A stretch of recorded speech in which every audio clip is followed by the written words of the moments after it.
നല്ല പച്ചമാങ്ങയും തേങ്ങാപ്പാലും കിടിലൻ മീൻകറി ഉണ്ടാക്കാം അല്ലേ. അപ്പൊ ഫാമിലേക്ക് നേരെ പോവുക, കപ്പയുടെ മൂടോടെ പറിക്കുക, കഴുകുക, വൃത്തിയാക്കുക, നരിയുക, നല്ല മൺകലത്തില് മഞ്ഞപ്പൊടി ഉപ്പും വെള്ളം ഒഴിച്ച് വേവിക്കുക.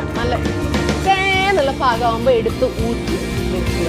ചട്ടി എടുക്കുക, കഴുകി മീൻ വൃത്തിയാക്കി ടകടകടേന്നരിഞ്ഞ് മാറ്റി വെക്കുക. വിനാഗിരി വെള്ളത്തിലിട്ട് വെക്കുക. ഇഞ്ചി, വെളുത്തുള്ളി, പച്ചമുളക്, ചെറിയ ഉള്ളി, കറിവേപ്പില എല്ലാം കൂടെ നല്ല കുത്തി ചതക്കുക.